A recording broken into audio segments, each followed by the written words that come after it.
C'est en 2017 que ses parodies, parfois très provocatrices, la révèlent aux internautes. Alors étudiante en droit, Eunice Zunon se lance dans l'humour sur les réseaux sociaux sans prendre la mesure du succès qui l'attend. À la maison, quand un verre se casse en même temps, tout le monde m'insulte. Mais toi là-même, là, tu as des matières à répondre, tu casses verre dans la maison. C'est quoi? Tu vois, donc comme ça, j'ai décidé de m'occuper un peu en faisant des vidéos sur les réseaux. Mais c'était pas professionnel, c'était sur mon compte Facebook. C'est un ami à moi qui m'a dit, mais fais une page et puis mets tes vidéos là-bas. J'ai dit, ah mais qui va me regarder? Et je ne sais jamais, il faut faire. Dès ses premiers pas, Eunice trouve son identité et parvient à cibler sa niche. Je tombe sur une vidéo de Maman Tina Glamour. Et elle a qu'à appeler Madame Lobo Valentine. Voilà, elle était en clash avec une autre dame par rapport à Arafat. Et je me suis dit, mais pourquoi elles se parlent sans se voir et elles se répondent? Pourquoi ne pas jouer le rôle de la modératrice? Donc c'est comme ça que je fais le montage. Sur un coup de tête, je balance et ça prend.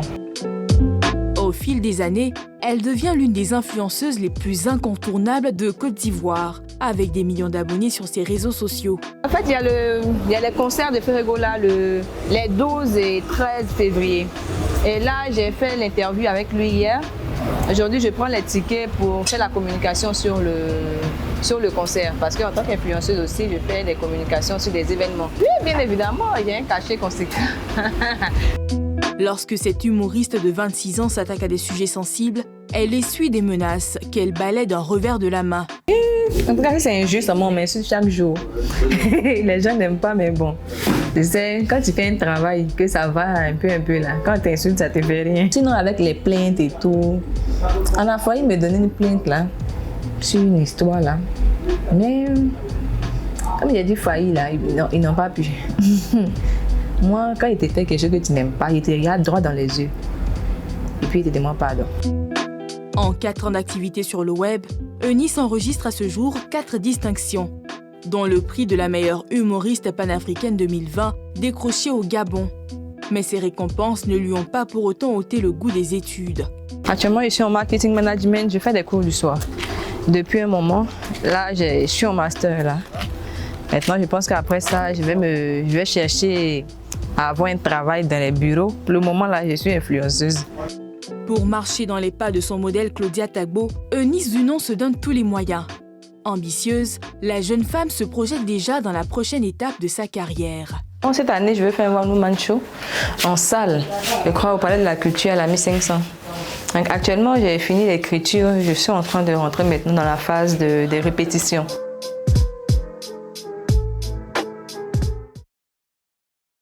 Alors Eunice Zunon, bonjour. Bonjour. Bonjour Eunice, Comment ça va? Oui, ça va. Et toute belle. Vous aussi, vous êtes très très belle. Merci beaucoup. Alors quand tu vois tout ça, je suppose que quand tu te regardes toi-même avec tout le parcours que tu as eu, tu as vraiment les larmes aux yeux, n'est-ce pas? Parce que tu ne t'attendais pas forcément à ça. Oui, c'est vrai. Ça fait du bien de voir qu'on est sur une bonne voie. Sur une bonne voie. Oui. Et tout s'est fait très vite finalement. En quelques années, vous êtes arrivé à un stade quand même très avancé en termes d'influence et même vous êtes reconnue comme une des icônes de l'humour ivoirien. Alors vous avez comme prochain objectif d'avoir votre propre one-woman show. C'est un challenge qui pour vous est très important. Très très important parce que quand tu fais un pas dans un monde que tu ne connais pas forcément, je suis novice, donc c'est vraiment un gros challenge. Mais Dieu va faire grâce.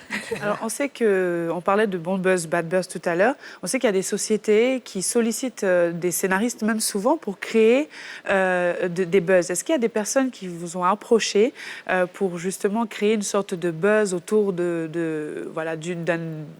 événement ou entre personnes? Est-ce que vous êtes payé pour faire ces buzz? Oui, souvent, ça existe. Oui. Peut-être pour un produit que je dois vendre, je peux créer on va dire une méthode de communication. C'est une formule de communication que je mets en place, que ça soit un buzz et tout. Je propose tout ça et la société valide et on va dessus. Donc souvent les buzz qu'on fait, c'est parce qu'on gagne un peu de l'argent quand même. Sinon, tu ne peux pas te lever comme ça et puis faire du buzz. Mais par contre, ce qui moi me plaît et qui justement attire mon attention, c'est que avec le genre de vidéo que tu fais, on a l'impression que tu mets tout le monde en palabre. Parce que quand on regarde les vidéos, tu prends tel ici, tu dis ce que l'autre même n'a pas dit, la façon dont tu colles, on a l'impression que c'est la réponse à l'autre. Tu vois? Mais des montages. Tu n'es pas dans les buzz. Non, non. Bizarrement. C'est-à-dire que tu n'es pas dans les buzz. On t'a jamais vu faire des vrais clashs avec des gens, rien du tout. Comment tu gères ça? Moi, je ne fais que rapporter. C'est-à-dire, je suis le perroquet. Ce que vous dites là, c'est ce que moi je prends et puis je répète. Mais les gens ont tendance à croire que c'est moi qui m'adresse directement aux gens. En tant que moi, je veux dire ce que je pense réellement. La Côte d'Ivoire va demander pardon à la personne ne va pas accepter. Il faut me mettre en prison pendant au moins 5 ans. Parce que je ne dis pas vraiment ce que moi je veux dire. Je dis ce que l'opinion publique pense la plupart du temps. Mais alors, moi, je regarde très souvent vos vidéos. Je me demande comment vous faites, combien de temps ça vous prend pour regarder toutes les vidéos de buzz qu'il y a, pour vous asseoir, pour regarder la partie qui est intéressante, pour après monter. Comment vous faites tout ça? La plupart du temps, je regarde déjà les commentaires des gens sous les publications des vidéos. D'accord. Les commentaires qui viennent à chaque fois, comment les gens perçoivent la vidéo. En fonction de ça, quand je prends la vidéo, je sais quelle partie je dois prendre pour rentrer directement. Pour gagner du temps, je regarde déjà les commentaires et tout. Puis je dis, bon, si je fais cette vidéo de cette manière, je sais que ça va donner ça en fonction de ce que les gens pensent. Donc, quand je prends là, ça ne met pas du temps. C'est rapide, en fait. À peu près combien de temps pour monter un... Bon. Avant, ça pouvait me prendre peut-être 2 heures, 3 heures. Mais maintenant, avec les occupations ici, je peux prendre une journée. C'est-à-dire, je peux commencer les montages la nuit au coucher. Je dors, je me réveille le matin, je finis ça. Tant que je ne finis pas, je ne fais pas autre chose. Ouais. Je finis jusqu'à 12h, 13h. Alors justement, tout à l'heure, on l'a entendu dans le portrait sur vous, vous comptez travailler dans un bureau, comme vous l'avez dit un jour. Alors, ma question, c'est pourquoi est-ce que le métier d'humoriste et puis aussi le côté influenceuse à côté, vous pensez que ça ne peut pas continuer, ça ne peut pas être votre plan de carrière? Si, ça peut continuer, ça peut continuer. Mais les études, c'est très important pour ma famille, pour mon papa surtout. Donc, je fais ça au cas où demain, il se dit, bon, Eunice, tu fais ça, mais je veux quand même que tu aies quelque chose d'autre. Voilà, quelque chose d'autre. Là, j'ai le choix, quoi. Je ne vais pas juste rester là à faire des vidéos matin, midi, soir. Est-ce que ça nourrit quand même? Ça nourrit son homme. C'est ça.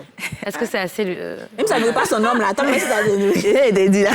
Si ça ne nourrit pas son homme, là, toi, tu es sûr que moi, je vais continuer pendant 4 ans, ça, là. Je ne peux pas.